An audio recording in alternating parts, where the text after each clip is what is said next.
Thanks to awesome movies like Master Commander and our history books, we remember the age of sail when these massive sailing ships roamed the seas with their towering masts and dozens of cannons protruding from portholes, firing off broadsides at close range. But then our memory seems to jump ahead a few generations and go straight to things like, well, this massive World War II all-steel beasts. But what was the transition? Well, those were ironclads, and that's what I want to talk with you about today. These are clips from Hearts in Bondage, which depicts the Confederate Merrimac and her exploits during the Civil War.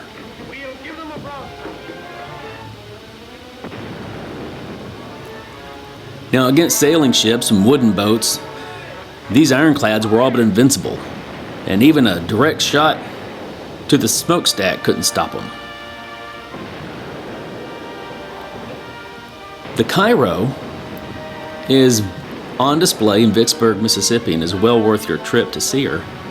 She sank and then was unearthed in the 50s, the 1950s, and put back together. You can go tour her. She was the first of the City Class Ironclad gunboats. She was commissioned January 25th of 1862.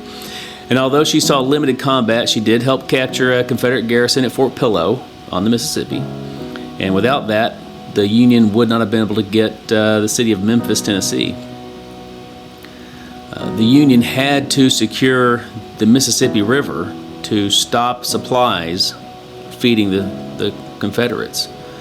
She was sank later that year, December 12th, by something like that, a Confederate mine, naval mine. She has the dishonor of being the first ship to be sunk remotely by a naval mine. She's 512 tons, 175 feet in length, 52 feet wide. She had 3 rifled 42-pounders, 3 8-inch smoothbores, 6 32-pound smoothbores, and a 30-pounder Parrott gun. 3 ports on the bow, 4 on each side, and 2 at the rear.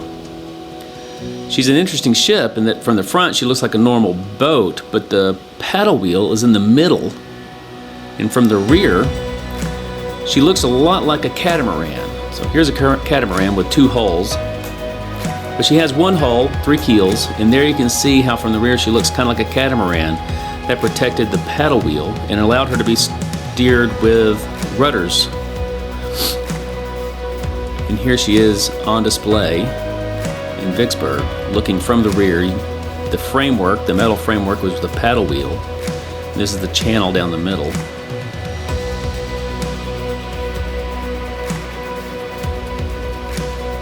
Now these portholes have doors that actually cover them up to protect them more. There you can see one of the cannons sticking out the front. That's what one of the smooth bores, 32-pound smooth bore, and rifles on the sides.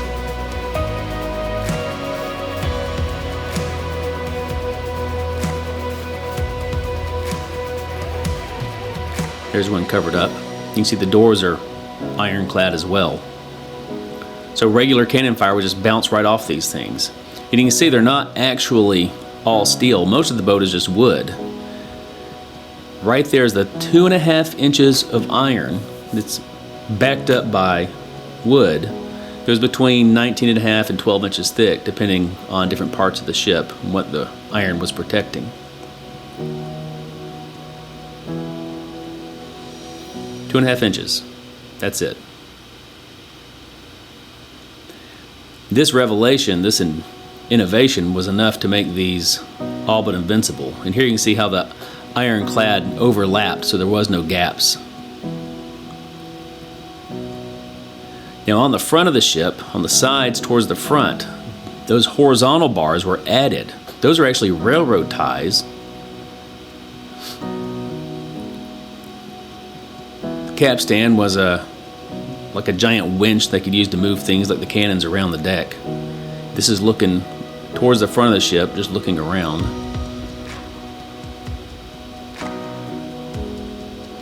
Much of the wood rotted away, but much of it survived.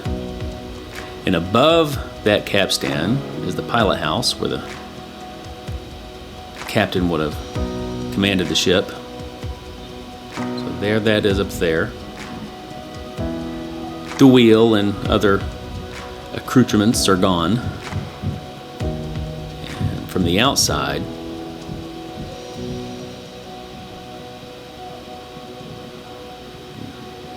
the chimneys are gone.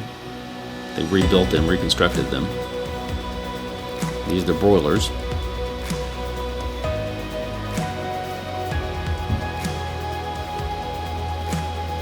And there's the paddle wheels in the back, the framework for them, looking out the rear of the boat.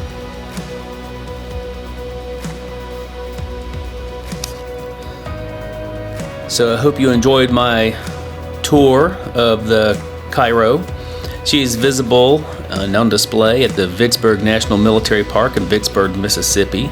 It's a beautiful park, overlooks the Yazoo River and is right by the state line and the Mississippi River. And I'll just leave you with a few more little clips and pictures and hope you make time to go see her. Thanks for everything.